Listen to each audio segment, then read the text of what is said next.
Reaction. The editor-in-chief of Life's nationally syndicated radio host Laura Ingraham, and he's also a Fox News contributor and nationally syndicated radio host Herman Cain.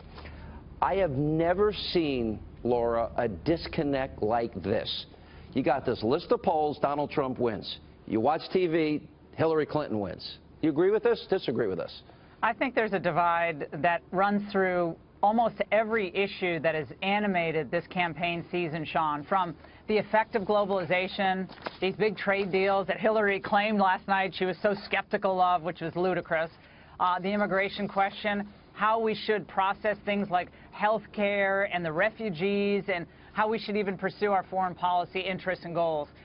That divide has been there for actually a long time, and we kind of papered over it in 2004. The Republicans came together and elected George W. Bush. But for some years, we really haven't dealt with that divide. And I think a lot of candidates came along and they rejected this idea of a more populist conservatism that Trump has, I think, embraced. And they just decided they weren't going to do that. Trump takes these issues, and as a billionaire, he comes off more blue-collar than a lot of the guys who've been in Capitol Hill for a long time who claim they have blue-collar roots. And I think last night you saw that authenticity. He doesn't do this for a living. He hasn't been debating for decades in Washington.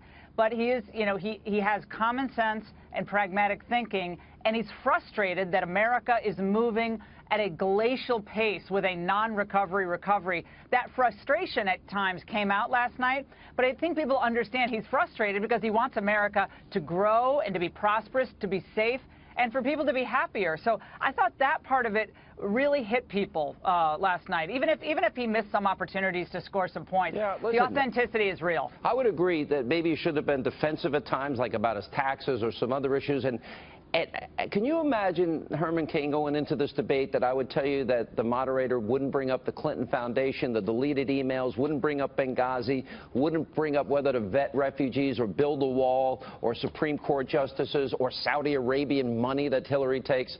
None of those things came up by anybody last night, but they did talk about birtherism. Sean, your opening monologue was the best statistical monologue you've ever done. And what you have basically illustrated, and I'll get to your question in a minute, is that when America has a cold, black America has pneumonia. Thank you for saying that. And here's why. Many black voices won't tell the truth to the black community. You just did. Donald Trump is telling the truth to the black community. Now, you're absolutely right. I thought Lester Holt and NBC that they were going to rise above showing their liberal bias. They didn't. And the reason that they didn't is because of the liberal bias that they showed by not asking about the things that you identified. That was probably my biggest disappointment in Lester Holt and NBC. Now, the fact that he said, these are my questions, no. Those were NBC's questions, and it showed that that bias was there. Because if you look even further, and one of my callers on my radio show today pointed this out eloquently, the questions to Trump were leading questions to put him on the defensive.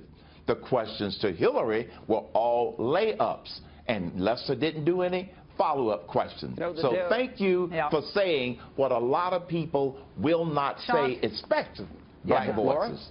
Sean, I think that Herman's right. Of course, Holt didn't bring up any of those things. The questions were very personal, went to so-called scandal or misdeeds, supposed misdeeds when it came to Trump.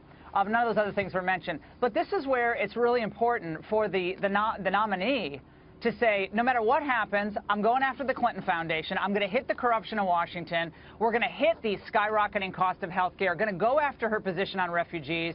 And we're going to hit the pay-to-play at the State Department, using her position to sell access and speeches for her husband and donations to the foundation.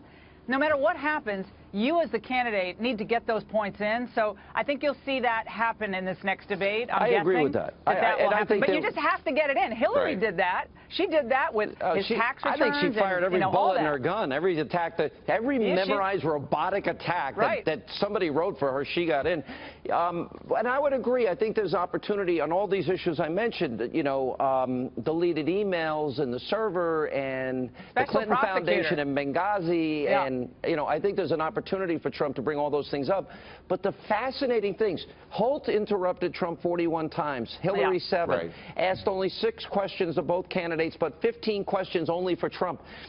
And it was wrong on Iraq, the economy, and stop and frisk. He was wrong on three Candy Crowleys in one debate. We'll get to that later. But the online polls show Trump won. What do we take out of that versus the punditry class? That's what I want to ask both of you. I think this election is about whether you think we're going in the right direction or not. Hillary has a record in public service. Trump does not. Trump was a private citizen. Yet she's trying to hold him to the same standard that she won't even hold herself to when she was Secretary of State or Senator from New York. So that's one thing. People are looking at the country now, the crime in the streets, the out-of-control borders, the stagnant economy, and their dreams being dashed as we cater to the dreams of illegal immigrants. I think a lot of people are sick of that. He has to just keep coming back to those themes, Sean, and the jobs question. She's never created a single job. I think that's what most people want. They want a future that is bright, and they want truth to be told to them. And that's what he did for the most part, I think, last night. Herman, there was one big test for Trump coming in. Can he be presidential? I think he passed that test with flying colors. I think he passed that test. He was calm. And the fact that the online polls said that Trump win, it's not about winning or losing, but it points out what you talked about earlier. There is a disconnect between the American people and the liberals. And the fact that the online polls were so overwhelming in favor of Trump, that said that, yes, the liberals and the Democrats think the American people are stupid. And those polls show they are not stupid. And by the way, that's the bottom line. This happened in the primary, too. It's going to be fascinating. It's a fascinating 43 days from now. Guys, thank you both.